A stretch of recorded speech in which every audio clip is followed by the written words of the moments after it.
So, let's begin. My name is Tavon Rivers. I'm a targeted individual and an electronic harassment and gangstalking survivor, and this is my testimony. So let's start with your background. Tell us a little bit about how you grew up and the kind of work that you did, where you lived. Well, my background, I'm from the Washington, Northern Virginia, North Carolina area. My family is originally from North Carolina. I was born and raised in a military family. My dad was a Navy submariner. He was also an electronics technician. And basically, the East Coast is where I was born and raised. I spent some time in university. Eventually ended up going into the Navy as a cryptologic technician, which involves electronics training and the sort of thing needed to repair most electromechanical items. So I had a career in the Navy, 6 years in the Navy. Enjoyed those 6 years. And in the end, my last my last station was in RAF Minworth Hill in North Yorkshire in England.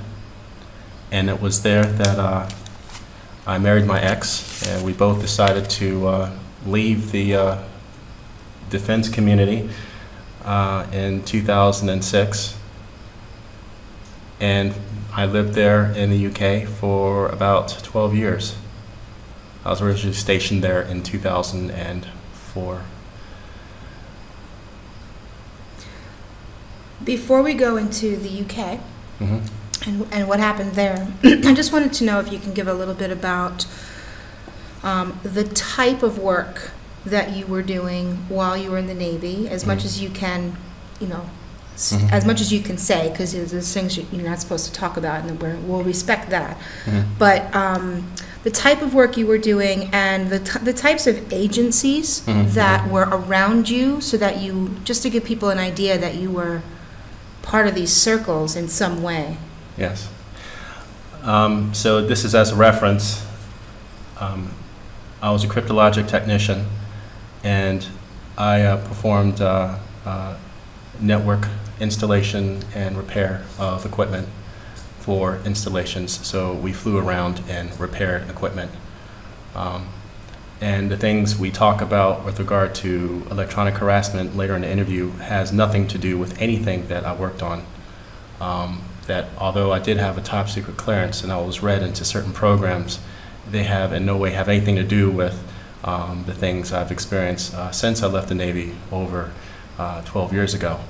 And if anyone who's familiar with that kind of community knows that top secret clearances are given out like candy, and doesn't mean that you know anything about any of the programs that are going on parallel to what you're working on. So while I was in the Navy, that was pretty much my duty. I repaired electromechanical equipment, network equipment primarily, and I flew around, and that was primarily my job. So you were installing Yeah. all of the equipment for other different projects all over the place, to make sure that the communication systems were set up. That's Yeah. part of the equipment installation and That's all right. of that. And also just wanted to mention that in the military, there is compartmentalization. Yes. So there are many different levels in the military, and most of them are on a need-to-know basis. So Yes, yeah. I think that giving out top secret clearance like candy Yes. is a good way of putting it, because that doesn't mean that you really know anything. You're just doing your job, and Yes. you're doing the best that you can do, and you don't know about things that are going on in levels above you.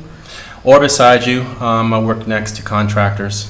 Okay. Contractors you work with on some of these projects.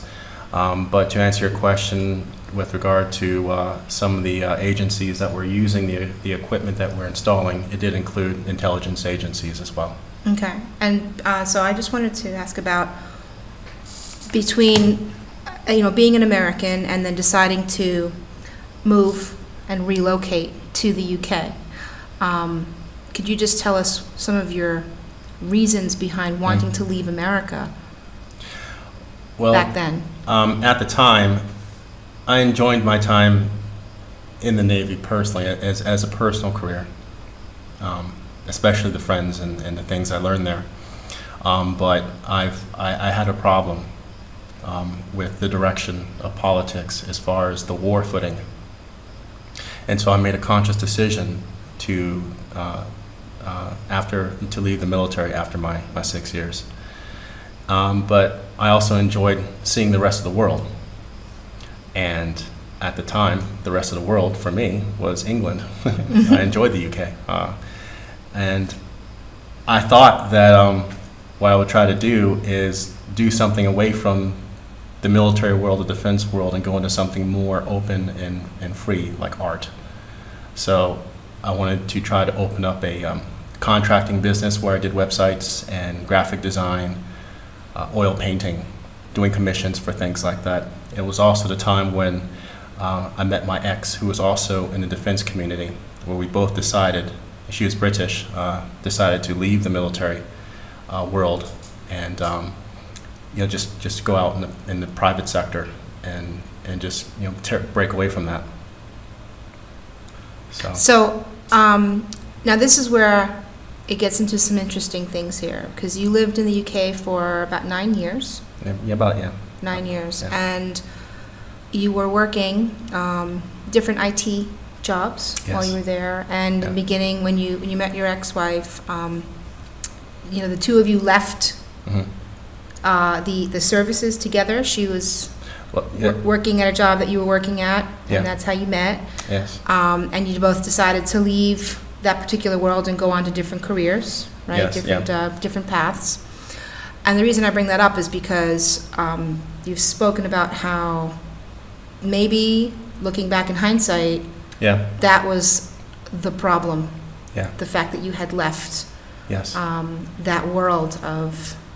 Well, describe that time. Well, when I left the Navy while stationed in North Yorkshire, I remember my chain of command. In one sense, they respected my decision to do so, but they encouraged me to go back to the States. And I've always been free-willed. If there's something I'd like to try and explore, I just do it. And so I had mixed reactions from people who were within my chain of command. Some of my colleagues, they didn't understand why I left, but to be honest, anyone who hasn't looked at what's been happening since September 11th, it can be very difficult if you're in the services. And for me, my family, my uncles, they all, I'm like third generation military, so you're told certain stories about how the country runs or how things should run, how things should operate. So when you see certain things happen in your career, you have questions. And it's not from the perspective of someone who doesn't know, but more like from what you've been told from your parents who were military, how things should work. Would you be willing to share that perspective in this interview about your feelings about what you saw around September 11th and what kind of started your questioning process? Yes. My problem, the questions I've had has always been, things like the Twin Towers being hit by a plane, the air defenses being down that day. Yeah, where was all the air defense? Because normally, your father, who was in the military, told you that there's always going to be some kind, like a plane would never make it in that far without getting shot down. And definitely an object hitting the Pentagon that shouldn't happen either. Right. And where are some of the things that people should look at where are the testimonials of veterans talking about the air defenses on that day? But I remember from a young age, 8 years old, my father at the time had left the Navy. He was working as a contractor in Washington, D.C., and even at that age, and this is still the Cold War, or the end of the Cold War, where he's telling me, if the Russians ever launch missiles at Washington, D.C., there's a whole battery of anti-aircraft weaponry that the United States has. And this is the type of upbringing I was raised in. And he told me things he probably shouldn't have told me, but I think in reality, I think a lot of military families are told these things so that they know, especially if the children are probably going to end up being in the military themselves. So there's a whole other layer. There's a whole other layer of reality for those who serve in the military, generations in the military and the services. So where I was, the team I was working with, we were literally a few blocks away from the Pentagon when it got hit on September 11th. And a lot of us were asking all kinds of questions in the parking lot because we all had to evacuate from the buildings we were working in. So that's always been in the back of my mind. I remember after September 11th, I couldn't sleep for 3 days. I was always in the gym working out, trying to get my head around how is this even possible. So for me, September 11th always keeps coming back to me. You know, lately we've been hearing that was the day the world changed, and even in some like Native American tribal circles, they call it the time of the beginning of the Great Tribulation. Interesting.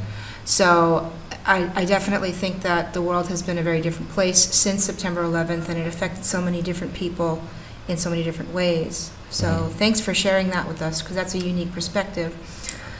Let's move forward to being in the UK, and let's talk a little bit about Minworth Hill. Okay. And because you discovered something at Minworth Hill just recently that you did not know while you were actually stationed there. So let's talk about you being stationed there, roughly what you were doing there, and what you've discovered about Minworth Hill recently. Well, in the past couple of months, well, it's longer than that, since I've been electronically targeted in 2014, I've been trying to find different ways of to remedy the symptoms I've been suffering from this targeting. A lot of the targeting is directed energy. It's meant to induce pain, keep you up at night, and a lot of other things like insomnia and so forth. So when you're doing your research, if you are someone who's a targeted individual, you want to find out what this is, how is the energy delivered, who's responsible for all of this, and as you do your research, you start coming across certain agencies that keep popping up and testimonials by other people who claim to be electronic harassment victims, who've actually filed court cases in the United States or in the Five Eyes in the UK. So I came across some documents by someone who was filing a court case in Britain. And basically what they alleged is that they were an electronic harassment victim, and that they claimed that the electronic harassment was coming from a team out of Minworth Hill. And they presented in this documentation is available online. It was public domain. But this was basically a file that they filed to one of the courts in England to basically put a stop to this harassment. And when I saw this document, I was basically floored, because for me it was like there was a loop that was coming full circle. You know, here I am back in 2004 to 2006 stationed in Minworth Hill. And for me, a day would be like I'm doing my work on the base. Getting out of work, I'm stationed off base, and I work out, and I have a life. And when I drive in the next morning in the base, I see a lot of people protesting. A lot of these were British locals protesting the base being there, and we're trained to just ignore them and just drive on into the base and do your job. Wow. And these people have signs and all kinds of stuff. I didn't tend not to read the signs. I'm just, doing my job. Do you remember what any of the signs said at all? A lot of it is just, the base shouldn't be here. This is British soil. Okay. Americans get off the base. Wow. Type of thing. So, but I'm thinking, well, it's just because people don't appreciate the base being there. And at the time, I'm thinking, defending the freedoms from terrorism. Because with those radomes, anyone who looks up the base online will see that it's a surveillance type of platform. But someone like me, I was thinking, well, it's to intercept communications from terrorists. And here I am in 2017, and I find this document by someone who claims that, no, this is a platform that's used to electronically torture people. Now, we're gonna go in depth to what these devices are, what they do. We've done so much together, talking about electronic harassment, showing the patents for all of the different weapons that are out there that are being used on citizens, and there is so much documentation and proof. But this is a really interesting part of your story. I can see that you're getting emotional because it's tough to look back in hindsight and realize that you saw the weapons that were being used that would eventually be turned on you. Yes.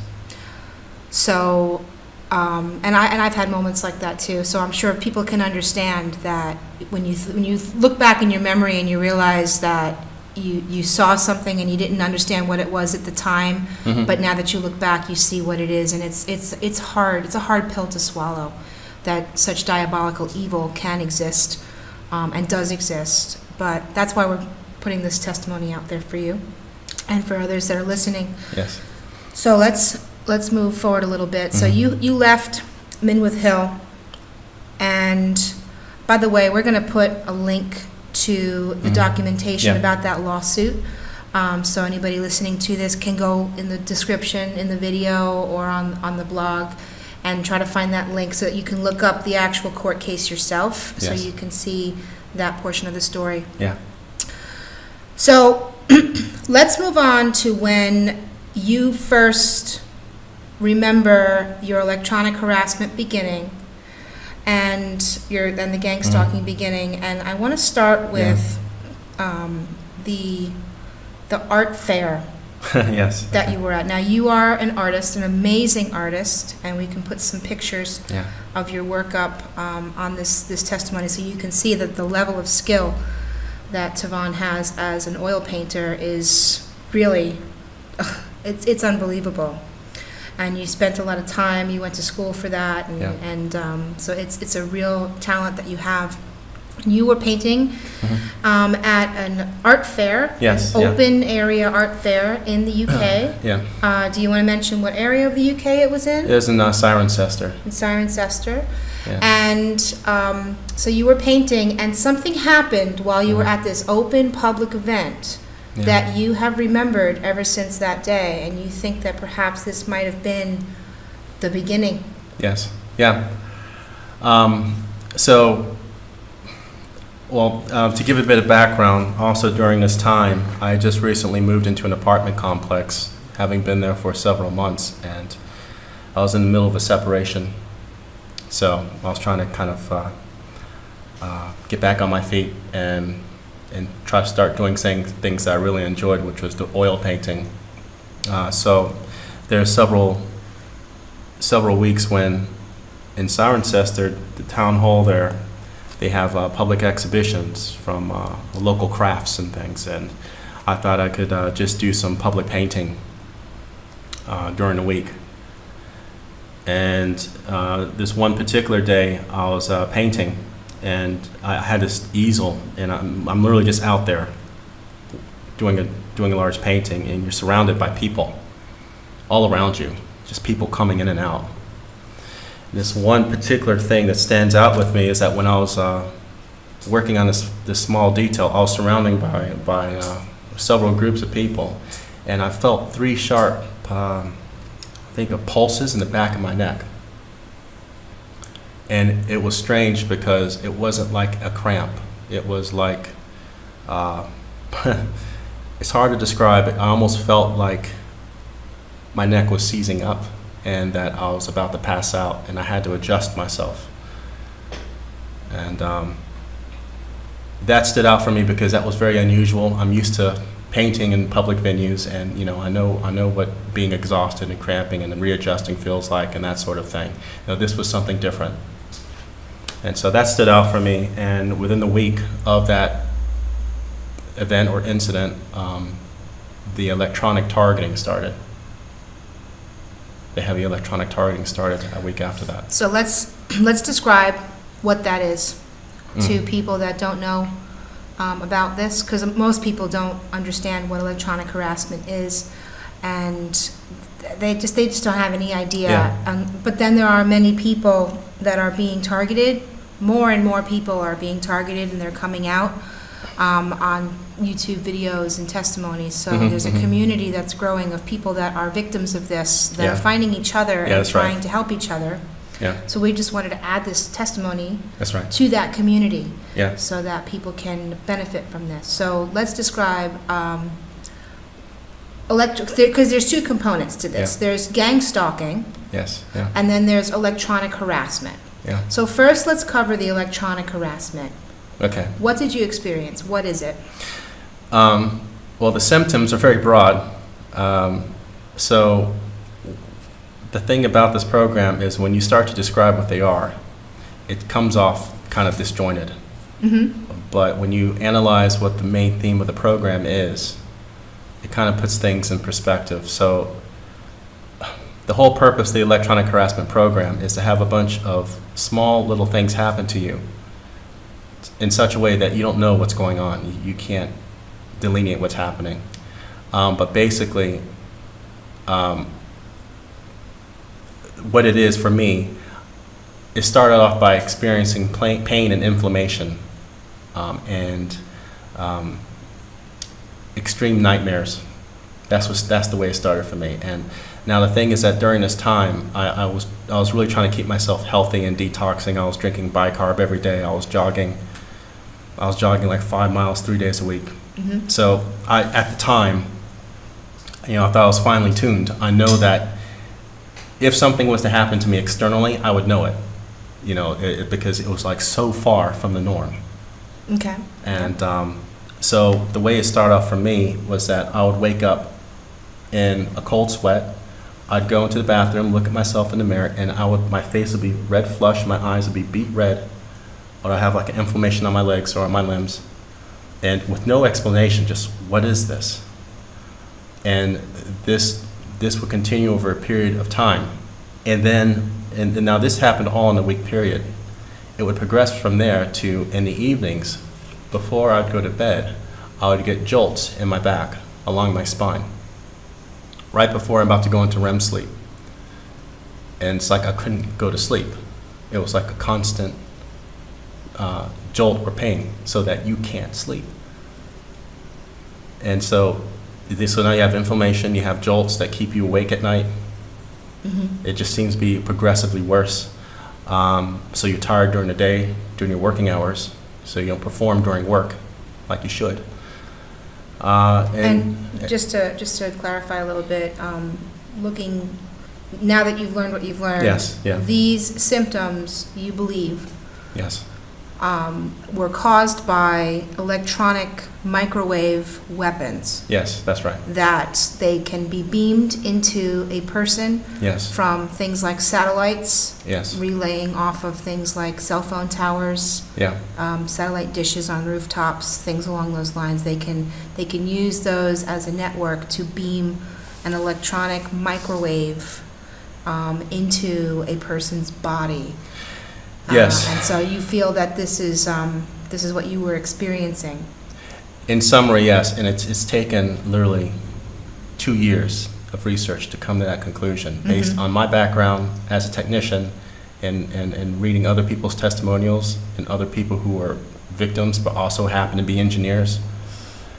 That's the conclusion. But at the time, back in 2014, it's the shock and awe of this weapons platform. When you're hit with it, you're trying to figure out what the heck is going on with me.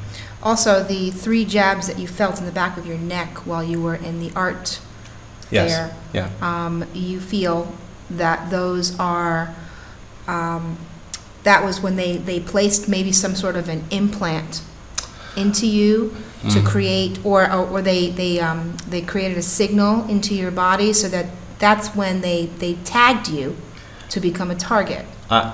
I now, in hindsight, I now believe what that was is some kind of signaling system. Yeah. I'm not sure if it requires anyone to physically implant you with anything. And I think this goes into other things about how everyone at some degree is trackable because of what's in the environment. But I think what that was a signal capture system where a group of people beam a signal at your body, and that signal's picked up by a remote location. And once that's acquired, you're on the network 24/7. I think that's what that was. When you're plugged into the system, I think that's what you feel, sensations in your body. That's kind of like the capture. That's like the capture. A set of frequencies hit your body. The response you feel, in my case, was pains in the back of the neck, because I think this system has something to do with tracking your nervous system. And that goes into other things and how that's possible. And I think once those set of frequencies are captured and it's identified as you, the target, then you can just assign a number to that on a database somewhere, and there you are. You're tracked 24/7. So that's why I believe what happened there. But as far as the progressing from that incident to what happened over the course of a week, towards the end of that week, I was literally experiencing what some people call v2K, or voice to skull, basically signals hitting my brain, and it comes off as auditory signals. So All right, let's talk about the v2K. okay. So let's open that up. And Yeah. first, v2K stands for voice to skull technology. Voice to skull technology. Yeah. It's also been called the voice of God Yes. technology. Yeah. And roughly what it is it's the ability to take a sound and beam it through microwaves or frequencies into someone's head, into Yes. someone's skull, so that only that person can hear it. Yeah. And this is a very real technology Yes, that's it is. been thoroughly documented. We've done a lot of work explaining it, showing videos and examples to document it and back this up. So it's a real technology that is actually being used by covert operations, Yes. for lack of a better term for it. And it's being used on citizens of many different countries. Specifically, the ones where it's really prevalent is the Five Eyes countries, which would be America, the UK, New Zealand, Australia, and Canada. Yeah. These are the places where it happens the most, but there's a lot of it going on in European countries as well that we've been finding. So now that we've defined what voice v2K is, can you describe your experience with it?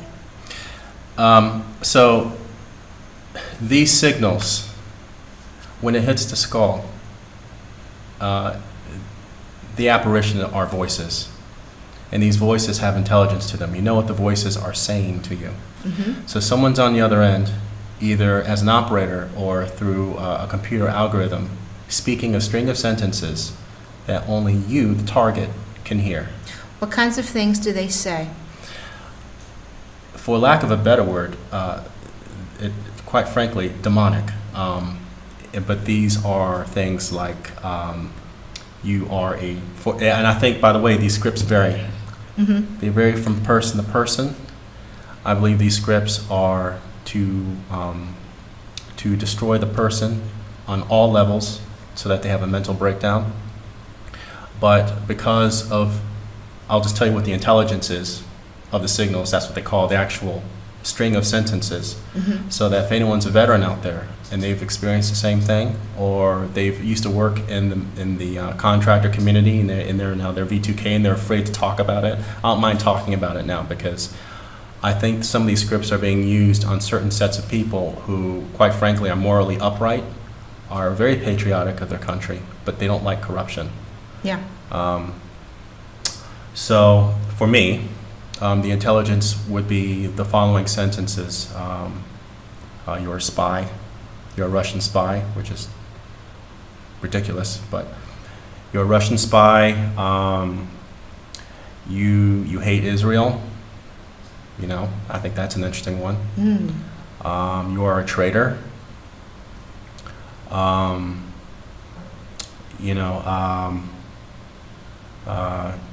someone needs to kill you and take you out. Or sometimes they'll say in the third person, someone needs to take this person out. I think a lot of people who are experiencing v2K, by the way, are threatened regularly with their lives about each day they're going to be dead. Yeah. Or they're going to die in their sleep. Sometimes the operators brag about how they love doing this kind of work. Mm-hmm. They brag about how many people they've murdered this way. The operators assume the role of agents of the CIA or of the UN or of what would be considered a large organization. And I believe a lot of that is a demoralization tactic so that the individual, the target, feels like there's nothing they can do to fight against this. It's as if this platform, which I pretty much have concluded is decentralized and has to be a multi-billion-dollar military-based platform, has opened a pipe for various people from various organizations to use for their own different purposes. So, for all I know, these operators could be a bunch of delusional psychopaths working for a contractor. The intelligence of the signal can arrive because it's satellite-based and ground-based, can be thousands of miles away. So although the voice might, and this is again, and also this kind of dismisses the whole idea that it's multiple personality disorder that the person is suffering from. You know, I'm an American, and although the accents from the signals are British in nature. That's interesting. Right. Still, the people who are sending those signals can be in another country that is in no way associated with England. But I think, especially if you're targeted, you need to think along those lines, that a lot of these signals are meant to induce a response, Mm-hmm. to make you think it's someone within the relationship that you had. Because before you even get in this program, I think I was put under surveillance ever since I left the military and I stayed in Britain. So I think at some degree, MI5, MI6 are involved with putting me on someone's blacklist.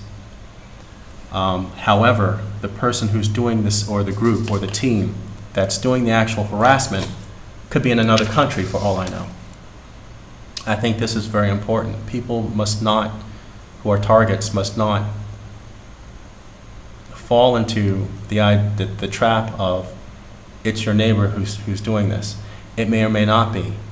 And indeed, the system, if you listen to the reports and the testimonies of people like Karen Stewart, who is an ex-NSA employee, who also has been put on this program, she's concluded that a lot of these perpetrators or operators tend to be from the contractor community. And if you are ex-military and you work next to contractors, anyone who's in that community knows that contractors can be given top secret clearances and not have worked in the forces. I want to talk about the timing of this, because you had mentioned that you were going through a separation from your ex-wife at the time. Yes. When this activity, we'll call it, Yeah. because there's more to it, there's gangstalking as well, That's right. began. So at that time, it was, so you were being separated, so that's a very difficult, vulnerable time for a person, and I wanted to kind of just highlight that a little bit, because this seems to be a pattern that this program begins targeting people Yes. during vulnerable moments in their life, when they're getting divorced, Yes. when there's a death in the family. Mhm. What have you seen along those lines, and do you think that that's what was going on with you? In 2014, when the harassment started in that apartment complex, which now I believe that complex for me, that apartment was rigged for harassment. Mm. And it probably is not the only one.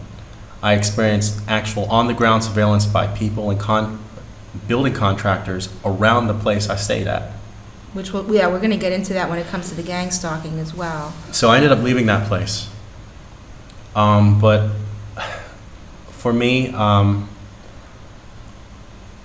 was going through a separation, but it was also a period of time when I had a relationship with someone for a brief period of time who were friends of friends of ours at the time. And I was dating this person. And there are some strange occurrences around that whole relationship that, for me, I felt very uncomfortable with. Mm-hmm. And I think at some level, that interaction also contributed to the targeting. It was, and so what makes this thing complicated is it's as if once you're under surveillance, and it's for a period of years, any groups of people that you're interacting with, especially if it's local within an area, and they have their control grid there with intelligence agents and whatnot, a narrative is created about you, and these people go into your life, go into your friends, go to your neighbors, and start spreading crazy rumors about you, meant to destroy your credibility, your character. It's like, think of the Ten Commandments and everything that is negated. You know, it's the bearing of the false witness, and on and on and on. So I feel that also contributed to this electronic targeting, but in general, I had that on top of the separation.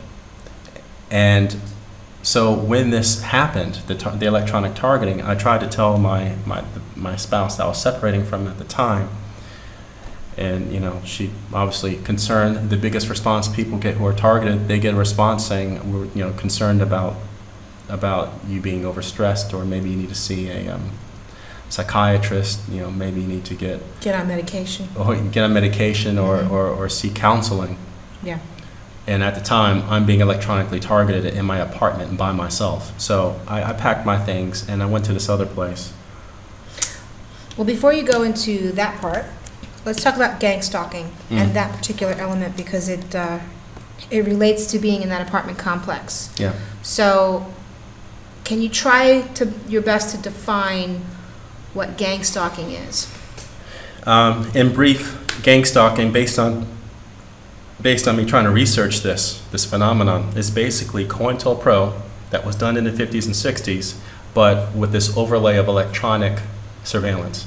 And what would COINTELPRO be? So COINTELPRO during the time in America was this operation against a movement. It was a general awakening that was happening during the civil rights movement. That was one form of awakening, civil rights, and other equal rights, and people were protesting, and there was a social reform that was organically occurring in the United States from the 1960s up to 1970s. Mm-hmm. Now, during that time, that was a problem for the establishment and the FBI, the FBI was basically heading this project to go into the movements and subvert them from the inside. What kind of things would they do to subvert the movements? So agents would go in, maybe being as members. Pretending to be members, you know, really for the cause. So they're like double agents, right? Yeah. So this is espionage. Yeah. So I had to read on this, I had to research this, and they'd go in, so it's either going in as members or things like frame-ups. Leaders of some of these movements, civil rights movements, would you know, like drugs or a bomb or something be planted in their home, their apartment, you know, or in their car, and then they'd be labeled as some kind of terrorist or criminal. You know, people have died over this during that time. But basically, the gangstalking we were talking about is espionage. We're talking about human intelligence done against the population, the local population. So, to just unpack that a little more, what you've seen and found, because we've been researching this together, actually, is that the people that are being employed, and I do mean employed, to do gangstalking activities against other citizens of the country. Not all of them, but many of them are kind of like the dropouts of society. A lot of them are living on the dole, as they might say. People that are, you know, living off of welfare checks. who don't have jobs. They don't go to a job, and we know it's getting, there's more and more recruits because there's more and more people that are running out of work because there's no work anymore. So you have more people that are unemployed. Yes. That they'll do anything just to make a little bit of money. That's right. And then you've got these like shadow government kind of organizations, many of which are related to things like Soros, right? Because, I mean, who funds these things? Yeah, who funds them? Well, we just saw that Soros was funding a whole bunch of social disruption activities through all these different organizations. So what the people that are doing this are citizens that live in neighborhoods that don't have jobs and that they stay home all day, and somehow they're getting some kind of payment. Yes. We have some theories as to how that payment happens. We don't think that it's a lot of money, but when you're totally broke, something is better than nothing. Yeah. So they could be your neighbor living next door to you. Yes. They could be the kid sitting on the bike, the kid meaning a teenager, sitting on his bike on the corner, just staring at you all day. Yeah, that's it. There's stories of mail trucks coming, where these mail trucks would just drive down the street, and it would be like one mail truck after another, and they would do strange things around one particular targeted individual to make them feel like they were crazy.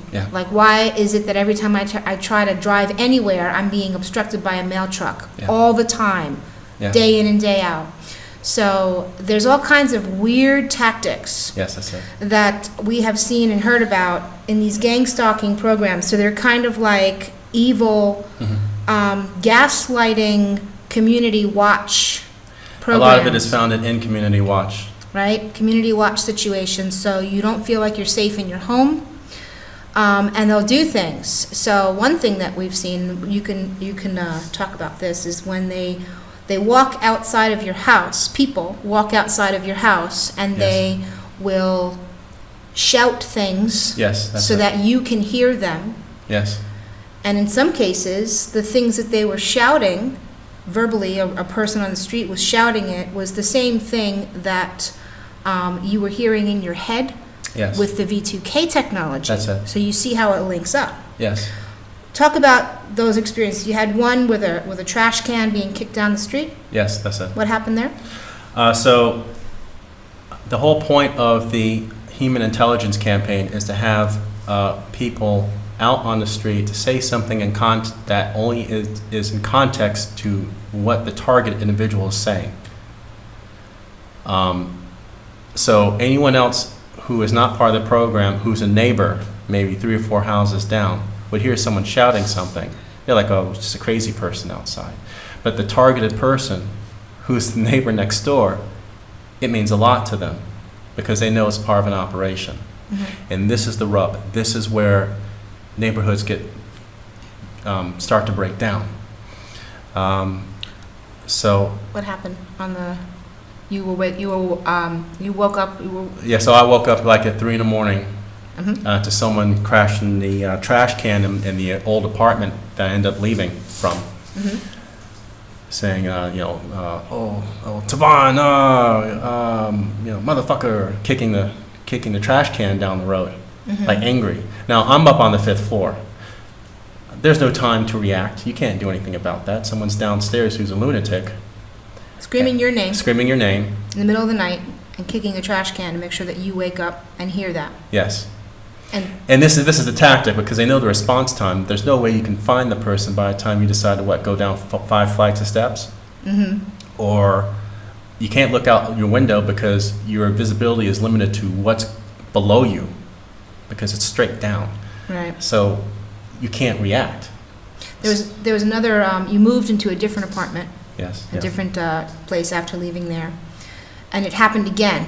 Yes. Where, and I've been to this particular apartment that you're talking about, so I know the area, I can describe it. It was lots of lawns, not a lot of neighbors. Yes. Right? No, normally, there's not a lot of neighbors, and most of the neighbors are pensioners. Right. Yeah. Older people. This was in England, so it was like not the kind of place that you would see a whole bunch of people walking around in public saying all kinds of stuff, and all of a sudden, it was like, practically deserted area. There wasn't anybody out on the sidewalk, and then, so what, you heard somebody walk by and say something. Well, yes. I mean, it's the similar situation. You get a lot of activity. At the time, the job I was working at, I was allowed to work from home, so I could complete a lot of the calls from home and things like that. So I was at my home most of the time, doing my work, and so you can see activity outside. You're like, well, this is unusual, and it's things that would seem kind of normal, but then again, it's not really normal. Like a fire truck out the front, 45 minutes, 3 days out of the week, no fire. Yeah.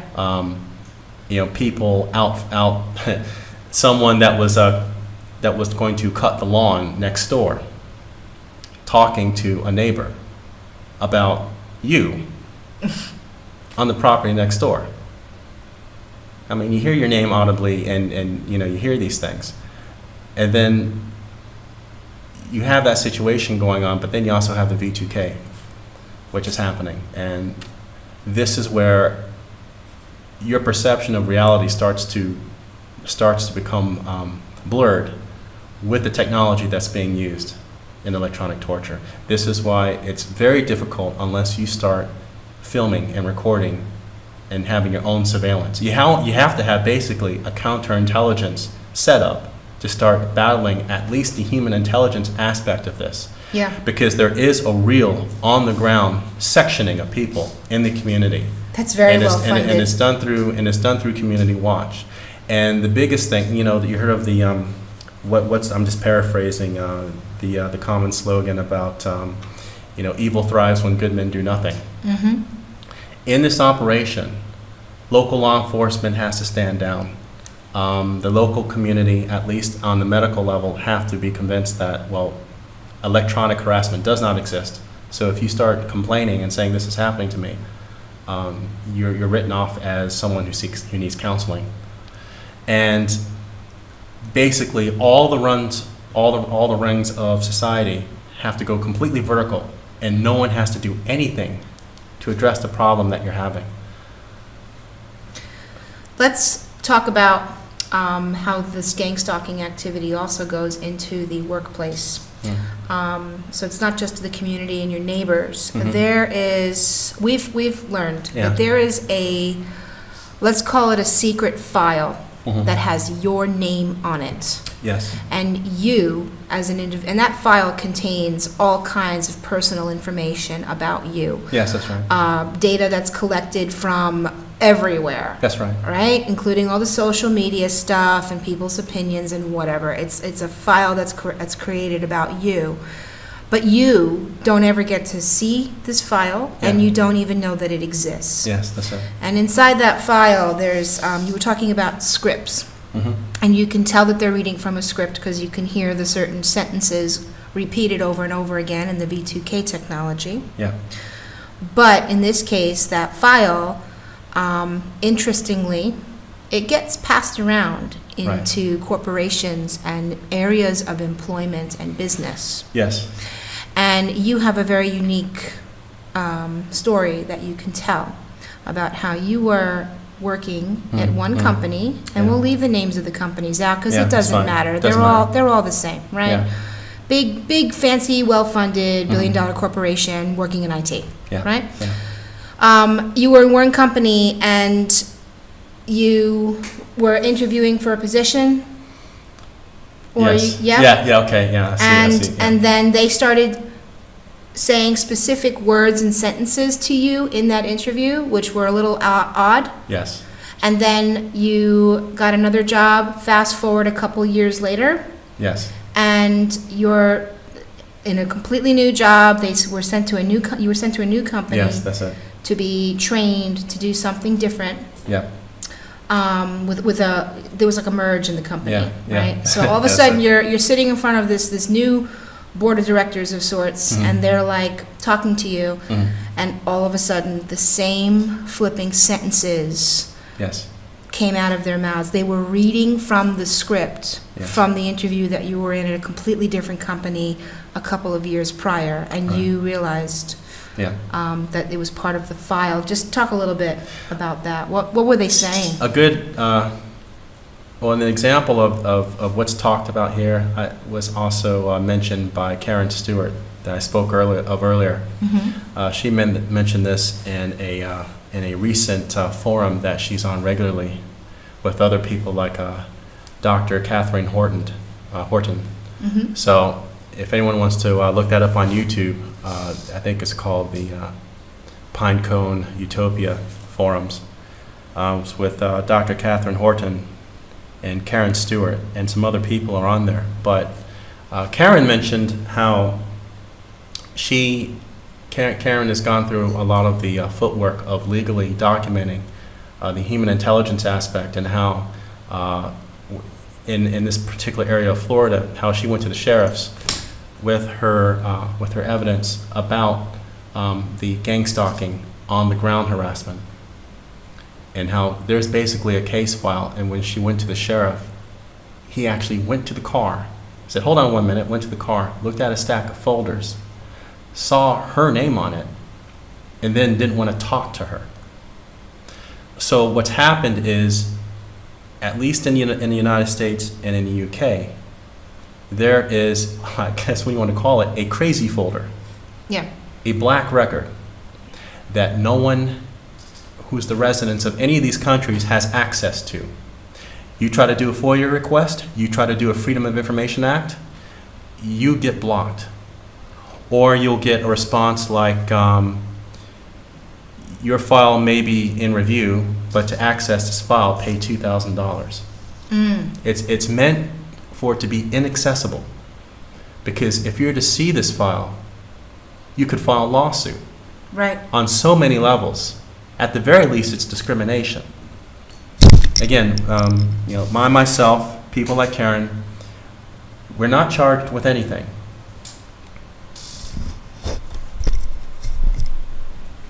We're not formally charged with anything. There have been there's clean. No claims, not even a driving ticket. Yeah, no criminal record at all. There's no criminal record. But yet you got this surveillance society where every peg of what would be considered a society has been eroded away. So this black record exists, and the way it works is people in the community, some of which probably have no more than a high school education, but they're working for intelligence, or they're working on community watch, and they're paid, perhaps paid by contractors in security services, start spreading rumors about you. It could be on anything. And the thing here is that those very same agencies or contractors have access to your records. If they hack into your internet router, if they hack into your email inbox, if they hack into your Skype, they would have recorded all your conversations. Who you visited on your adult dating site, everything. So what happens is they formulate things that only you would know about, because this is your private information, and then they extrapolate a black record about you.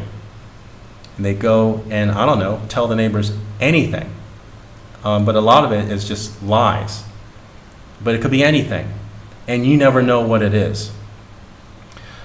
So so that's the black record. That's the whole point, is to erode your relationship with the community. And if you stand out in the community, and if the neighbors, especially if the neighbors are, and we have to really face this as a group of people. If the neighbors can be influenced by money, which within these tight times is understandable, and they don't know you very much, someone could just flash a badge, say something about you, and to be honest, most people will believe that person flashing the badge. And again, this is meant to not keep you informed that anything that has happened. It's meant to create a situation of mistrust. Well, I can certainly attest to seeing stuff like that. I'm sure a lot of people, especially in today's job market, if you are an ambitious person that's highly qualified, you've got college degrees and years of experience, and you're a good employee and letters of recommendation and all of that, and you're trying to apply for a job, job after job after job that you are well qualified for, and you interview really well, and you keep getting these strange rejections. Yes. And you're starting to think that maybe you're crazy. Yes, that's right. It's possible that there is a crazy file. It's a crazy file, literally. On you, and as soon as you go in for the interview, the employer receives a copy of that file that says, don't hire this person because they're on a special blacklist and they don't even know it. That's right. Personally, I actually feel that that is possible for me as well, because I went through a very intense situation like that, which I won't go into now, but I'm sure a lot of people who are trying to find work and who are getting lots of rejection letters from companies that they're really well qualified for, I don't necessarily think that it's just because the job market is so bad. I think that there's a little more to it. Yes. So that was actually one of the deciding moments for you when you went to that. You were at a company, Yes, and the that's right. company merged, and you had to go to a new employer as part of the company, and you were going to get trained to do a new position. Yes, okay. And you had that experience where you realized that they were reading from the crazy file. Right. And So that was your deciding moment. And this, we're actually getting to the end of the hour here, so we're just Yeah. going to take a little bit of a break. Okay. And when we come back, we're going to talk about your bug out. Yes. Okay? Because Okay. you fled the gangstalking, Yeah. and you escaped it. And we're going to talk about what that was like and all of the different things that you've done to try to combat this and to Okay. become a survivor. Thank you. Okay, so now we're back to our second part of your testimony and the interview Yes. that we're doing. And we're going to talk about your bug out, Okay. which is what we call it. But essentially, the harassment in all forms got so bad in your life Yeah. that you had to very quickly and Yes. rather unexpectedly leave the country you were living in and basically flee for your life. Yes. Yeah. You were not planning on it. No. You were planning on staying where you were and trying to work things out. So let's start with the sequence of events as they happened, where you were working at a company, the company merged, Yes. and you thought you were going to stick around in the UK for at least another year. Yeah. What happened after that? Well, I have to provide a bit of background to what happened in end of 2008 to 2010. Okay? Before that, before the company that I was employed at, I was working at this previous company. It was another IT company. It was out of Abingdon, Oxfordshire. And when I worked at that company, I experienced something similar in the office place that was not only gaslighting, but electronic type of harassment. And I couldn't make sense of it at the time. I raised a formal complaint with the supervisor. There were some other issues going on where I was being moved between two different departments. Can you just explain what gaslighting is in case someone doesn't know? Okay, well, gaslighting, it's based on a movie, an old black and white movie. But basically, gaslighting is the act of a person performing doing some actions against another person. And then when that victim, the other person, realizes that's what's happening, the first person will say, "No, that's not it. That's not it. It's in your head. You're crazy. You're it's in your crazy. head. You're making it up. That's not what happened." I didn't actually do that. I didn't say that. Right. Yeah. So the gaslight is based on a movie where it's a couple and it's an abusive husband that's doing this to a wife, and she ends up going crazy over it. But he's like moving pictures around and all kinds of stuff, Right. and making her feel like she's crazy. So anyway, this tactic I find later is commonly used to get rid of people in certain organizations, and it was happening to me at this particular IT company by 2010, and by that time I had enough of it and I left. But it was pretty disruptive for me because there was some level of directed energy, electronic harassment stuff happening in the office place where I was sitting at. And there were some other strange events that were happening in that company, around the company. People, fellow employees I was working with complained of when they were walking on the path within that business park, they saw some surveillance cameras and it turned out that that area, there was a company that was testing surveillance equipment. It wasn't telling anyone. So that area, the reason why I bring the area up is because we did a previous show in 2014, which is basically, this is a relaunch of that show. But one of the comments, one of the YouTubers, who also was a foreigner living in the UK, commented on our video that we had to pull for different reasons. Hey, we'll talk about that in a second. But. Yeah, but they mentioned how this is without, they mentioned that they were part of a couple that were living in Abingdon, and her husband worked there, and she was being electronically harassed. So there's a parallel there. That was my first occurrence that I remember of electronic-based harassment, but that was within the workplace. It didn't follow me to my home. And this is why I was able to conclude that this program for me was much longer than what happened in 2014, that this was an ongoing program, and it seems as though people may or may not be on this surveillance grid, not knowing unwittingly on it, but when they do certain actions, it flags, and once it flags, then it can be escalated to something else. So that's why some people who claim to be targeted individuals are maybe experiencing gangstalking or on-the-ground type harassment. Other people, however, they actually experience full-blown electronic harassment. It seems like it depends on different situations. So my first occurrence with that was in 2010, and the reason why that pertains to what happened in 2014 to me is that, so here, fast forward, I'm in this other company. The company has a merger, and I'm sent to train one of the companies that's been recently acquired. So I'm going through a week's training, speaking to the representative of this other company. And during that time, between the break periods, the v2K started, which sounded like it was in the room. But the conversation of it, dealing with my military background, how I'm mentally unstable and so forth, all of that, was the exact same conversation that was taking place in that gaslighting incident I had experienced back in the end of 2009, 2010. So it was like this script, after all those years, resurfaced with this new organization that was recently acquired by this other IT firm. And what's interesting is that both of these companies were British. The company that was doing the acquiring was an American company that was based in England. And in that company, I hadn't experienced electronic harassment. So, yeah, that's what happened. When that happened to me, and I realized that the company was being structured, and in that department I was in, people were being asked to basically move to other departments or be made redundant. At the same time, at the new place I had moved to, I started experiencing insomnia, electronic pulses, which is called electroshock, where I couldn't sleep at night.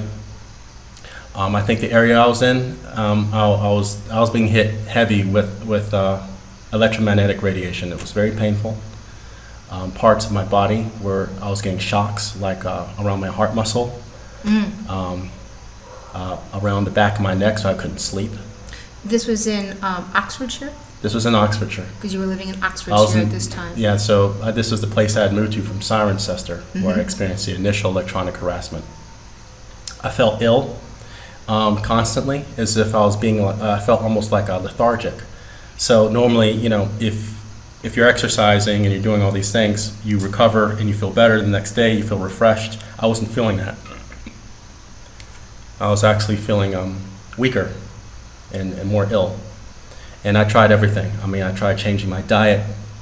I tried lightening up on the amount of working out. It was almost as if the more I worked out, the sicker I was getting, the more lethargic I was getting, on top of the electronic harassment. And I think electronic harassment wears down the body's immune system. And over time, I really felt like my life was in danger. And when I took the sum total, this was when I contacted you. I contacted family members at home. And we started praying. Got deep in prayer. Well, let me add a little bit to this part of the story for people who are listening. So, Tavon and I are dating. We're partners, and we had just started dating around this time. We met at a build for a free energy device that my family was working on, which is a very highly sensitive topic, so I feel that I was targeted as well because of the work that I was involved in. Tavon is an engineer, so he was interested in the device, and he came to a live build in the UK, and that's where we met in person. But we had known about each other online before that, and we had started dating shortly after that, and he came to visit me in Morocco because I had just moved to Morocco, and I said, why don't you come out and spend, you know, a little vacation in Morocco? And at the time, I had no idea that he was experiencing these things. So he came to visit me. We had a house on the beach, and he was, you know, getting some nice sunshine and fresh sea water, and, you know, just to have a little bit of a vacation or holiday, because it was around October. Yeah. So it was rainy and gloomy in England at that time. So he was like, yeah, sure. So he came out, we spent some time together, and then he went back to England. And we had started dating at that point, like I said, so we were going to do a long-distance relationship until we can figure out some way to be together. That was the plan in the beginning. Yeah. But because of this electronic harassment and gangstalking that Tavon was going through, he literally packed up his whole life in 4 days. Yes, 4 days. And left very quickly. So this is what happened from my perspective, right? I was trying to talk to him, and we would do Skype calls, and I sensed that there was something panicked in his voice, and I was trying to ask him, you know, what's going on? Are you okay? And he basically was just like, I don't know if I can really talk about it, because he felt like that the line was tapped and that he was being monitored. And we did find out later that that was indeed true, because we actually saw the actual hijacking of his Skype account, because somebody had hijacked his Skype account, and it was working on its own when he had closed down the account. It was really strange. So we found out later that that was true, and I said, can you give me any kind of a clue? And I said, and I'll go look it up. Yeah. And I think this is an important part of the story for a lot of targeted individuals, because most people that are going through this feel like they're crazy, and they try telling people close to them, and they're told by the people that they love, oh, well, maybe you're crazy, you need to go see a shrink, go get on some kind of medication, I don't know what's wrong with you, you're schizophrenic, like, you know, they're just, I don't believe you, is the basic scenario that a lot of victims get. Nobody believes them. But I'm not that kind of person. You know, I'm a little out of the box, I guess, right? So I said, I want to know what it is, tell me what it is, and I'll do my homework and I'll go look it up, so that he didn't have to feel like he had to explain it to me on a tapped line, right? Mm-hmm. So he said, just look up the words gangstalking and v2K. And I said, okay. So we hung up, and I went and I looked it up, and I found all kinds of stuff to get an understanding as to what was going on. And I started to understand what he might be going through. And then he told me that his training at his job, something happened. He went to the office, like he was just describing. He went to this new training for his job, and all of a sudden they pulled out that script. Yes. And he realized that it was happening again. And something in him just switched, and he said, I know we had plans that I was going to live here, and I was going to save up money, and we were going to figure this out long term, but all of it changed, and he said, I have to get out of here right away. And I said, well, come to Morocco. You get here, just get here, and we'll figure this out. We'll figure this out together. And within 4 days, he packed up everything in his house, which was small. He had a storage unit. Yeah. He had to get all of his stuff sold off or given away or emptied out of the storage unit. Give it away. Right? Give it away. Gave it all away. You had to put in your time from your job and say, I quit. Yeah. You had to give back the computer for the job. You had to do all of that, and then book a plane ticket with whatever savings you had left. Yep. To book a plane ticket to get on the first flight that you could to Morocco. That's right. And the last night before he left his apartment, what we actually went through is he was afraid for his life, and he thought that they were going to kill him. Mhm. And I'm petrified that that was going to happen. So what I did was I said, I tell you what, let's stay on a Skype call together, and every half hour while you're packing your bags, check in with me. And I stayed up with him all night long, Yeah. checking in with him every half hour to make sure that he was still there, that he was still okay, and helping, like saying, don't forget to pack your socks, like helping him with the logistics of packing his stuff Yeah. so that he can get on a plane. So that is the beginning of his healing, I would say. Because Yeah. as soon as you landed in Morocco, you left the grid Yes. of the gangstalking Yeah. and the electronic harassment. So, So from here, I want to go forward and just ask you about your journey to healing. mhm. We'll start with the grid concept. Can you explain the grids of this technology? Based on the testimony of other people who are targeted individuals, including those who are ex-intelligence, the grid system is a decentralized platform that includes a satellite-based weapons system, and it's primarily a maser, similar to ground-penetrating type technology. So depending on what level you are in the program or what list you're on, you can be harassed anywhere in the world. That's the whole purpose of it.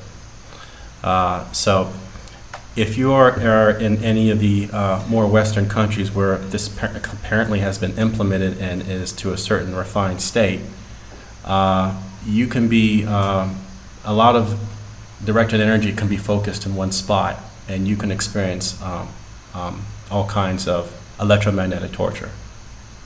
So you have this 21st century based technology, but then when it comes to trying to find any kind of legal avenue to combating this, everything seems to be based in the 19th century. So it's like the medical profession doesn't talk about this. Psychologists will dismiss this. Is this is all of a sudden microwave energy doesn't exist. Yeah, It doesn't matter how many patents you pull, and show. how many military documents claim this technology is not only exists but is in use. How many testimonies there are of people, which seem to be rising exponentially on the internet, especially from 2014 when I looked. There's hardly anything on YouTube, but now all kinds of people claim to be targeted individuals. So I think there's a COINTEL aspect that's currently underway here. The point is there's a lot of people who claim that this is happening to, and all of this is dismissed. So I think this is going to come to a head. But needless to say, if it's not Western countries that are using this platform, from, again, like what Karen Stewart would say, it also looks like certain developing countries, like total dictatorships, also have this technology. Now, how is that possible? If it's not Western countries that people are claiming to be basically being held hostage at this virtual fascist system, you have people in total dictatorships or countries like even like in India, the Philippines, or certain parts of Africa, where people claim to be victims of v2K. Or otherwise, they don't have, there's a lot of modern infrastructure they don't have, but they have that. So this system has been given and is decentralized, and it seems to be given to a criminal underclass. But what I will say for my own personal healing, a lot of the human gangstalking aspect is gone. They have to do other things to try that kind of thing here. And that's because you like the community watch stuff, right? Yes. So it's not like people outside your house doing weird things because you're in a foreign country. That's right. English is not the main language here. Yeah.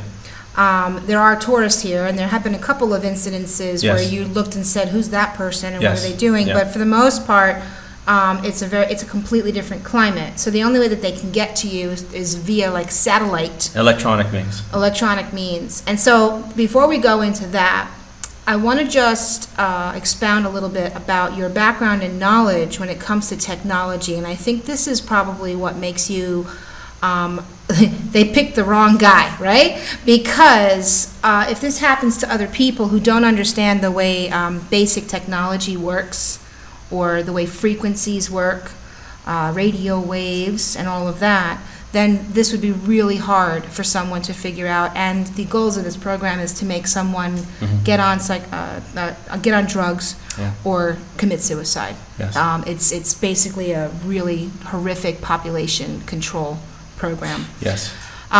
So when it comes to somebody like you, so you've got your training, as we said earlier, in the Navy as a technician, but you've spent 16 years at least of your life as an engineer, doing clean energy research. So this involves things around Nikola Tesla's technology, radio waves, transmissions, frequencies, sound, vibration, radiant energy, electricity, all these different types of technology. And you actually build devices and do experiments for using technology. You know, experiments where you're building machines that generate energy and electricity. You build contraptions and machines that send small pulses through the body in order to heal the body from bacterias and things like that. And you've gotten into orgonite as well, because you understand the technology and the science about how these things work. So for somebody like you who is being targeted by electronic weapons, you have a different take on it because you understand the effect of these weapons because you've been trained in some of this stuff. So taking it from there, let's talk about some of your experimenting. Okay, on your road to healing. Because the first thing you had to do was get rid of the physical environment. Which was to get out of the grid of the UK and move to a foreign country where the grid was less dense. Right? We'll just call it that because it pretty much got rid of that aspect. So it was a little bit better. And there was a bit of a break from the signals. So it was like it took them a while to find you again because it was just like a GPS. Think about a GPS and like you bleep off the map. For about a month, and then it takes them a while to find your signal again. And so then they found you again, and then they started using the v2K and the signals again because we were living at that time in a very highly populated city area with lots and lots and lots of cell phone towers that could easily be used as transmitters to pick up these waves from the UK. That's right, Because you said that you were hearing voices from the voice-to-skull technology while you were in Morocco, and this is actually, I hate to say it, but this is actually a little funny because, and at this point Tavon and I are together, and he would tell me about this, and because I believe him and I've been on this journey with him, I would say, well, what are they saying now? So they had British accents, did they not? Same operators, Same operators, so they had the same accents, so you knew that it was coming from the same base in the UK. Or some group somewhere, Some group somewhere with a British accent beaming over to you. And they were saying, what were the things they were saying now? Well, a lot of it is scripted, but frustration, just general. They were frustrated. Just frustration. They were frustrated at you. Having to leave the country. What's important is that especially if you are a v2K victim or someone who's being electronically targeted, you want to remove yourself from a place that is dense in electromagnetic radiation. I mean, if they're hitting you heavy, there's certain parts of the world that are inundated with radiation coming from cell towers, Gwyn towers, any kind of powerful transmitter. But to be honest, I mean, you can be at one of the most remote spots on the planet and still be hit with the signal. And I believe what's happening is there's a decentralized network that is flooding the whole planet with these frequencies. And your frequency is but a set of a larger set of frequencies that's flooding the planet. And your body is like a radio receiver. Now the way radios work, like the old crystal radios, is a signal comes out from a transmitter, a radio station tower. It doesn't need to know where the receiver is located. The receiver just needs to be able to receive the signal. So the point is, your body is like that. If you're anywhere where the signal is being transmitted, you're going to receive the signal. So in that respect, they don't necessarily, the operators of this technology, don't need to know exactly where you are.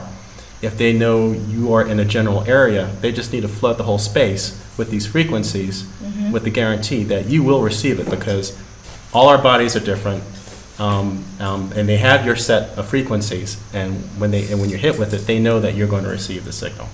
Now, from that point forward, the technology is a lot like the way radar works. Basically, your body's turned into a dirty circuit, and they're relying on that to be able to do what they do to you. But yeah, general frustration is if you leave an area that is their control grid and you go somewhere else, they have to increase the power levels. That they have to. There's other systems of that they have to put in place to change the program so that they can continue to harass you. Because once you're on this network, the whole point is to destroy you and to murder you, to kill you. Right. So when you left, you basically tripled their budget requirements to pursue you. Anyone who's in this program, you need to make it as expensive as possible for these people. Right. Which, again, it's convenient to have a QE to infinity situation if you could just print money. I think there's an aspect of this that plays into the depopulation agenda that probably needs to be looked at by other academic researchers. But I think that this program is so expensive. The budget for this has to be huge. Enormous, and that it requires both government and private billion-dollar foundations, companies, agencies to implement. It has to be massive, but it is decentralized, which is why when people are asked who you think is responsible for this, you're looking at every intelligence agency that is tied to a multi-billion-dollar military complex, which includes military contractors, government officials, and on the ground, you're talking about people from the judges on down who are told to look the other way and to take payment for it. So what you're looking at is a grassroots fascist system. Oh, wow. That's taking over several countries at the same time. And if you want to talk about something that is ubiquitous, that tracks everybody, that's how you have a complete tracking system. It's not going to be a bunch of police officers barging into your house and putting a barcode on the back of your neck. It's going to be something that's already on you or in you that you don't know about, and you're already uplinked to a network and you don't know. And so that's how you're tracked. So you can have a big brother system in place. The thing is that who wants to go through the final rollout of making it legal? And I think that's where this system is at right now. It's just trying to remove people who have been deemed undesirable and trying to do it in a way so that all the legs of the legal justice system is removed. You know, it's funny because, well, not funny, actually. I had a dear friend who had a respect for their privacy. I won't mention who they were, but I had a dear friend who actually recently passed away. And she passed away under very suspicious circumstances. She was very healthy, and all of a sudden she just suddenly got cancer and died within like a few weeks.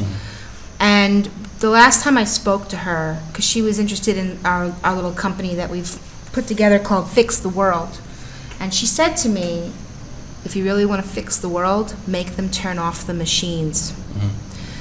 And I didn't know what she meant by that at the time, but she was highly versed in what we're talking about now, because I didn't understand what machines, you know, all the, like, you mean like the industrial machines? No, the gangstalking, electronic harassment, frequency emitting machines, and there are testimonies of people just suddenly getting cancer because they can actually generate a frequency and beam it into your body and give you cancer.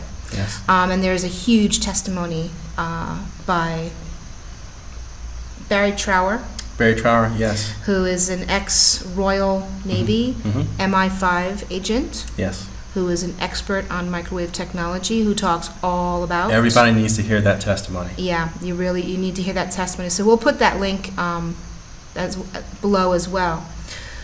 Let's just move forward again with your healing journey. Okay, And yes. the reason, the way I want to break this out, have you break this out, is that the battle that you had to fight and are still fighting against this kind of weaponry and harassment and, you know, being a target, it's both physical and spiritual. Yes. So first, let's cover all the physical things, the Okay. scientific things, Okay.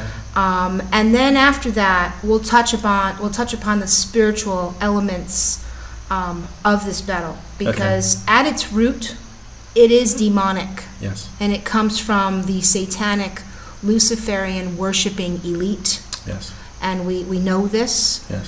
But first, let's go through physical things. So you just described how you got out of the grid, Yes.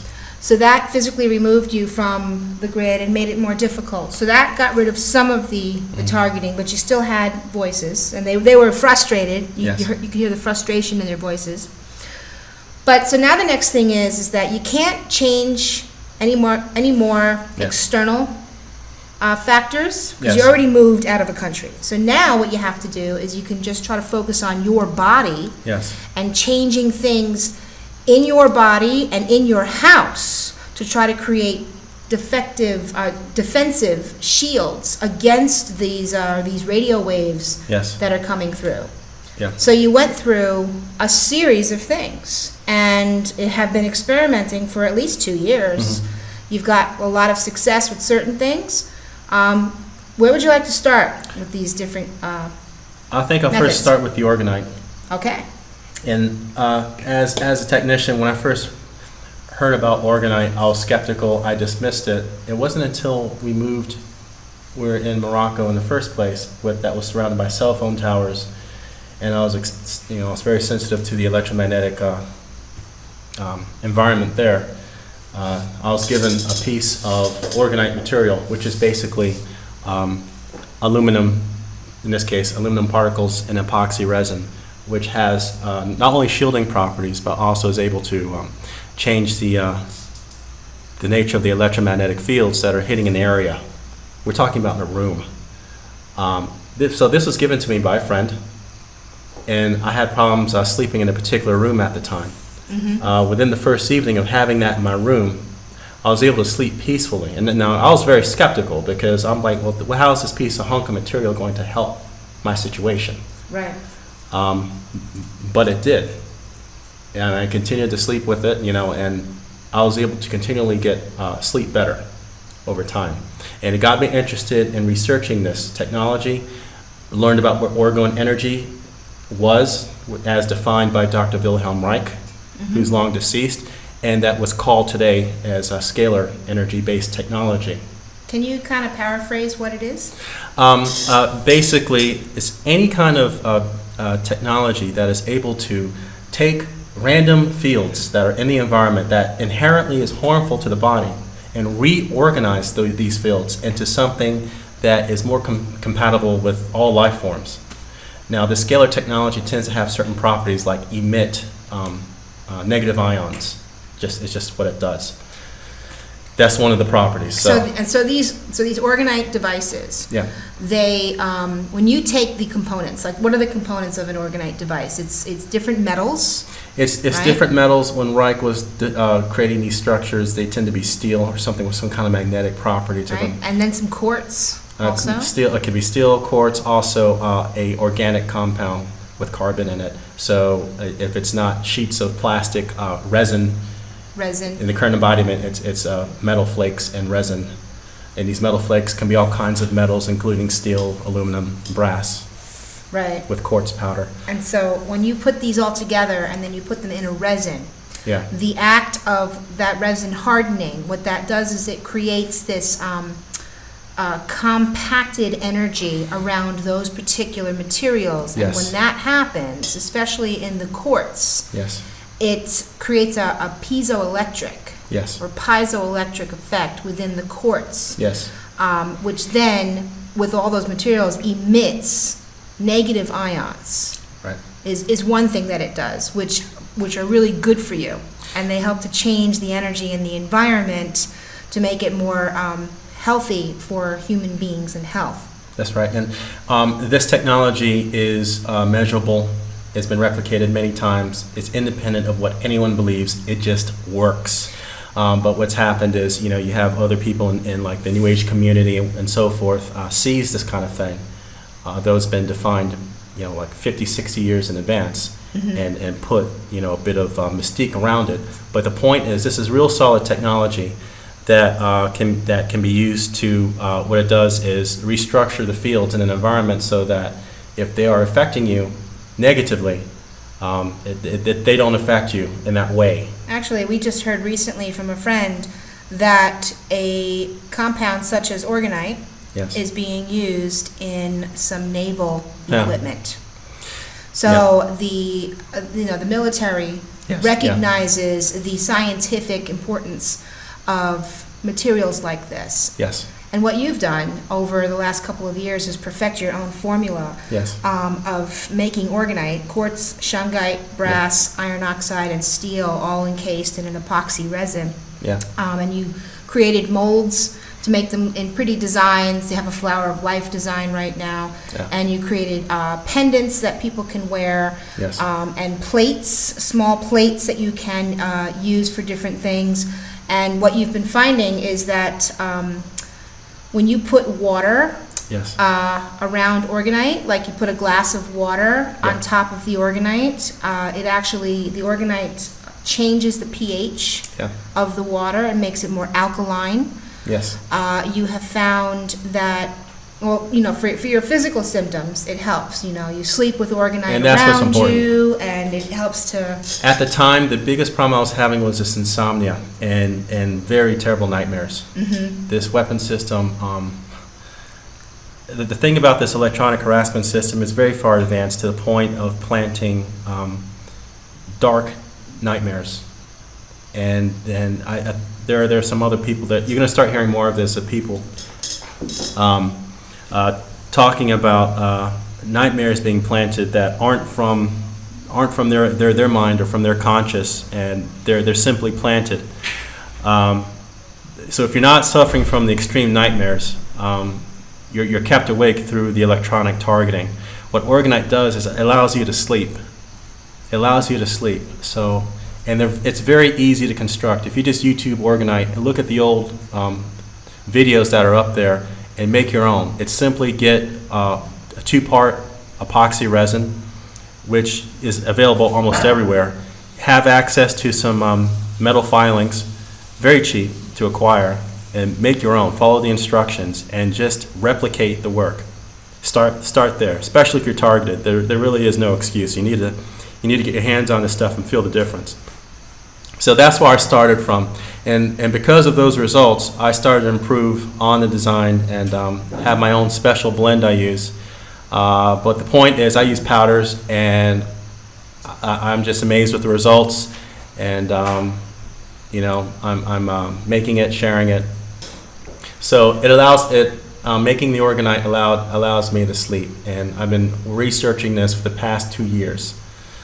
And now I've moved on to not only using it to shield the home, but also combining it with other things for even better ways of blocking EMF, specifically microwave radiation. And you actually, when you said sharing it, you started sharing it with family and friends, and then there was such a demand for it because your designs are really sleek and beautiful. So you actually started selling it through a business venture called Vibration. Yes. So we'll put a link to that, of course, below, so that if people want to get their hands on some of this orgonite as well from Tavon. It's really great stuff. But not just your physical body, it actually has been changing the environment in the house. Yes. And just as a side note, it changes the atmosphere in the clouds. Yes, it does. Above the house. So can you just give a little bit of a testimony about all this orgonite we've got on our roof? And you can actually see that it clears up things like chemtrails around the house. Yeah, so there are some experiments to try once you start making this compound. We call it orgonite, but it's a composite you're making. Mm-hmm. And this composite is able to restructure fields in the environment.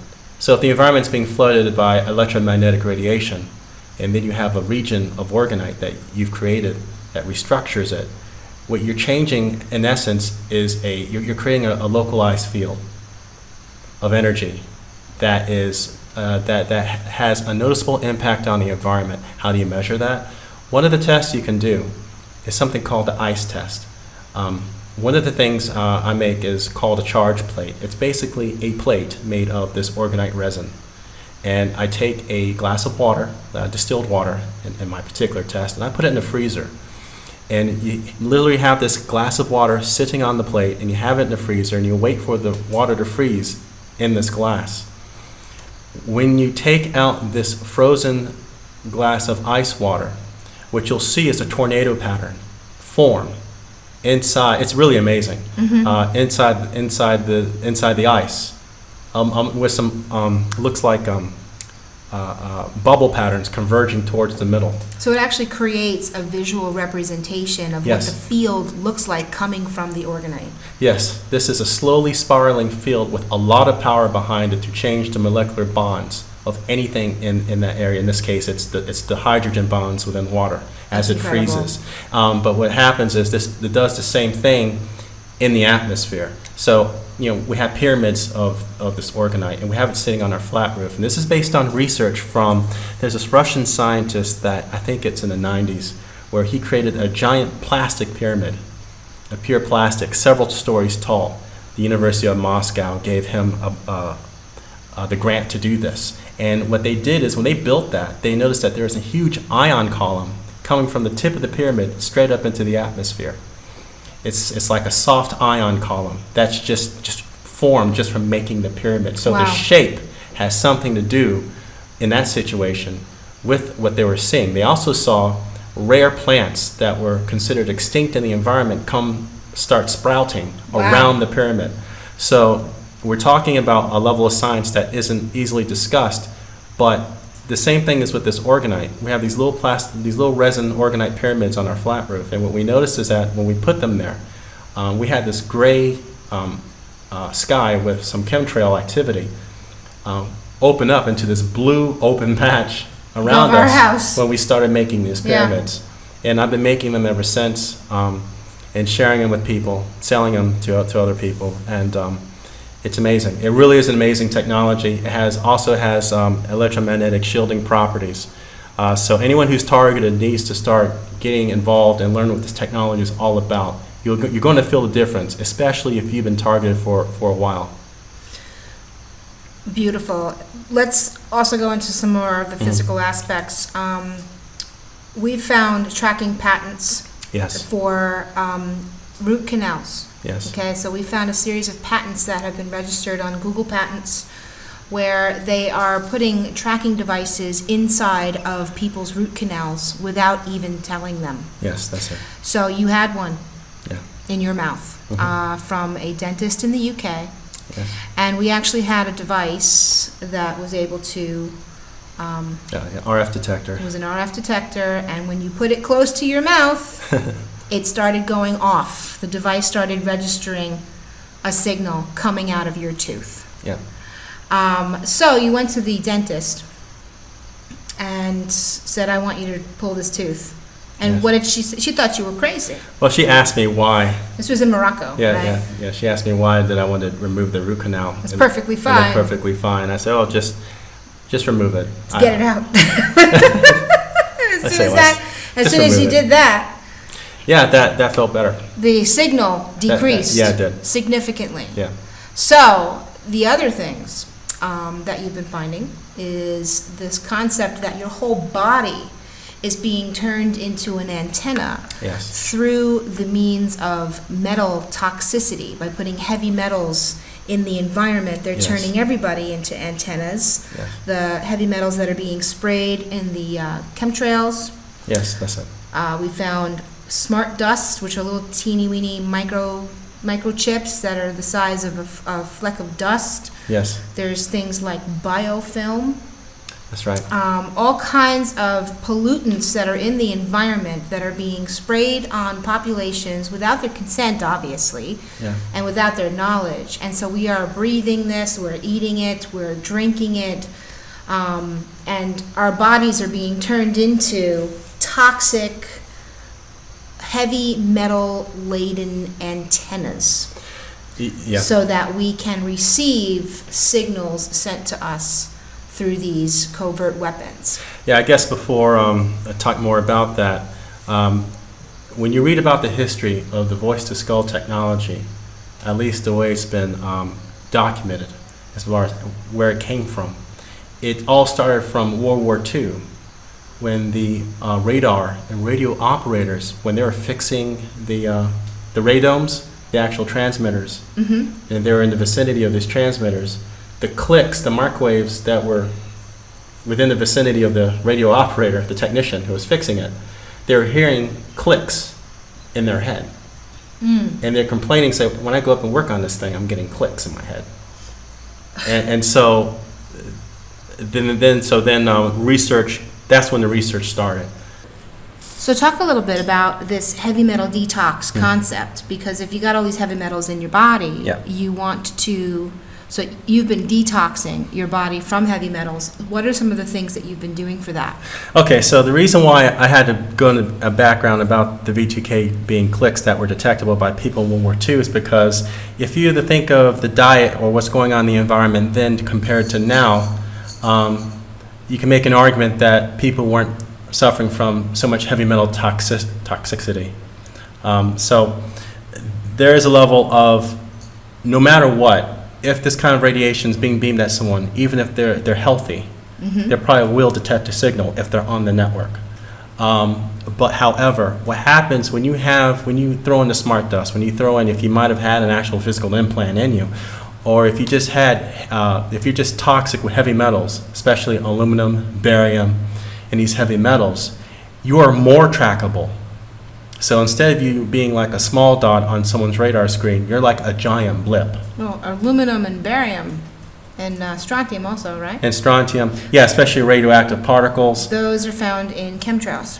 Found in chemtrails and also in the environment, but the chemtrails seem to really speed it up. And the whole point is to have almost like dozens of ways, hundreds of ways of being trackable. That's all in your body.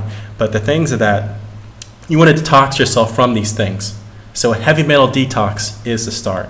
Detox yourself from all these heavy metals. So you have to look up how to detox barium, how to detox aluminum, strontium, all these heavy metals from your body. And you want to make your body as clean as possible. What that does is that reduces your footprint, your trackable footprint. And what it also does is it alleviate a lot of the symptoms that people are suffering from.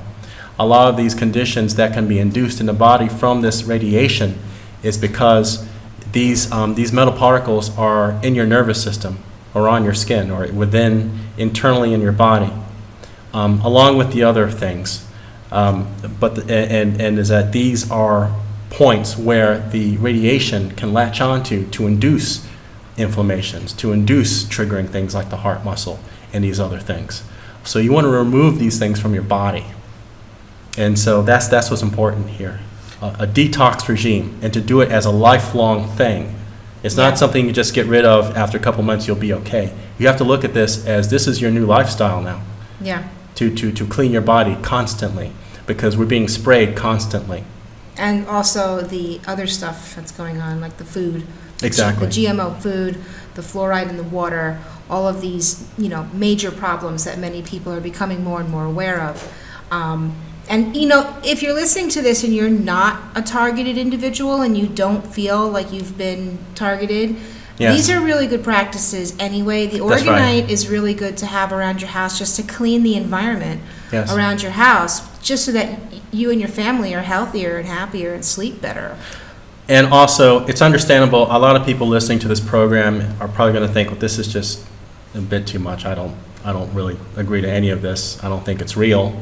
But what's really important is that just have this in the back of your head, in the back of your mind, so that if you or a loved one or your cousin or nephew experiences these things, you have this information to fall back on.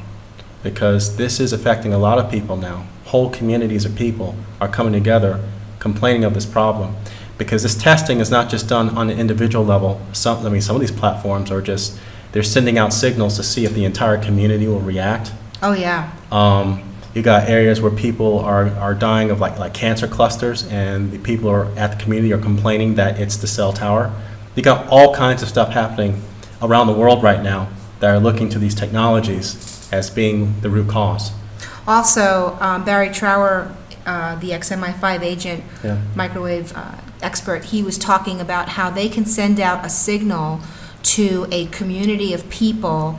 For example, there's one frequency that will make men become, like, increase the testosterone and become more violent. It's sexually aggressive. And sexually aggressive. So if there's like an increase in rape in an area, Yes. it might have been caused by a signal. Yes. And vice versa. I mean, they can target aspects of the body, you Yes. know, and if you get targeted with one of these frequencies that creates sexual arousal, it exists.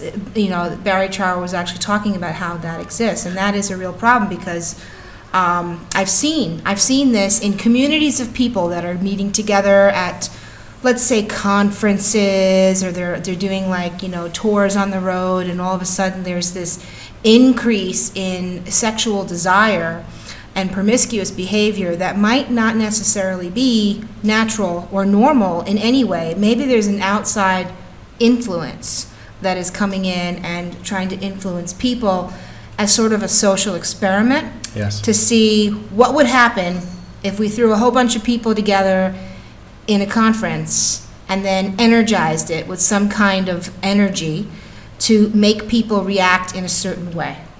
Yes. Well, I'll just briefly touch on it, but that does bring it to social aspects of what this technology is capable of if people in certain areas of the economy aren't aware of it. For example, betting, spread betting. If someone's betting on the horse or an Olympic race, and you have such technology and you target a prized athlete that will probably win the 100-meter, you can have that athlete during mid-run pull a muscle. They lose the race, and the bets go to someone else. This is the type of thing you can do with such technology.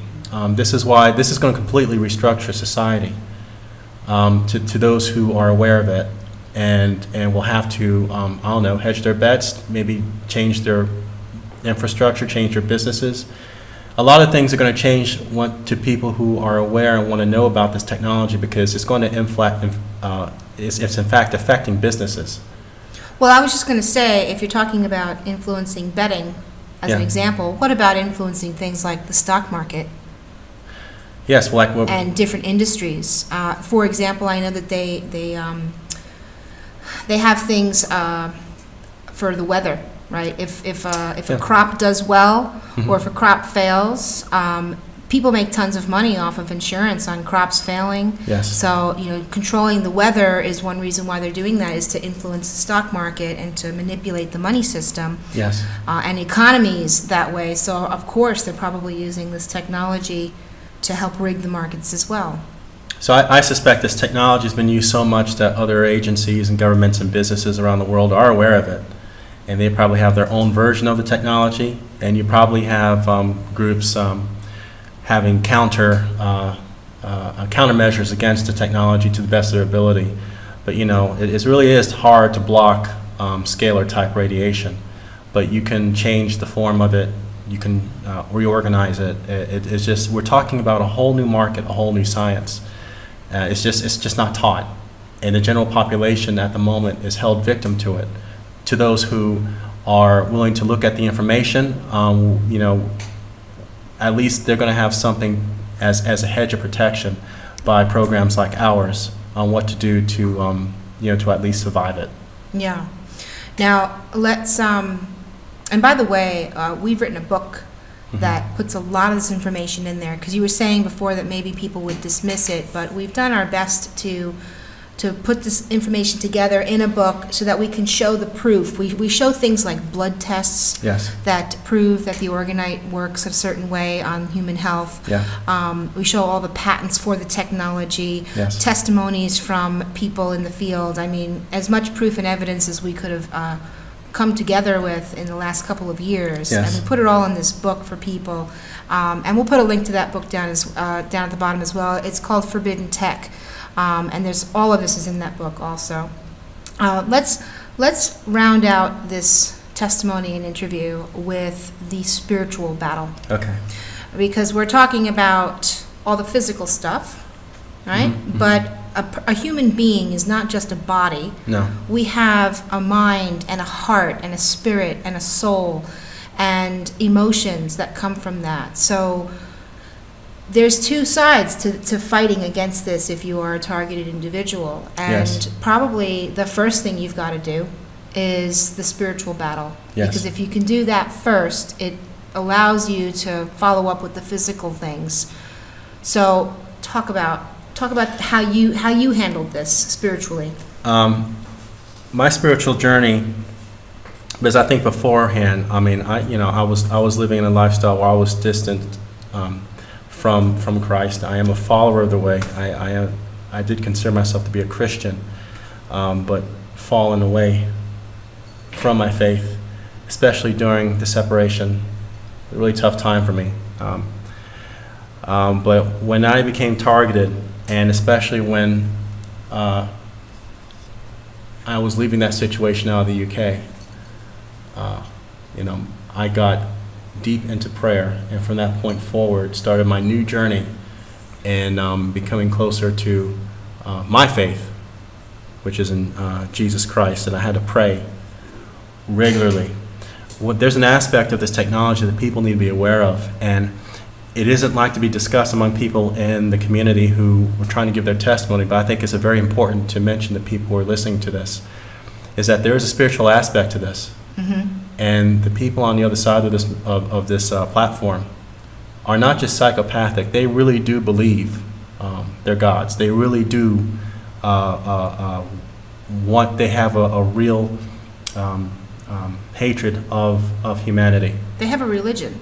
It is a religion. The people on the other It's side. not, and it's not. Don't just assume it's any kind of atheism. They really do have the closest to we describe would be a satanic, a Luciferian type religion aspect to this. And it's not the first time that this has been picked up on. Others who were trying to disclose the remote viewing program described that as part of the training, the military have to go through what would be described as black magic, manuals on black magic, as a way of attacking the target.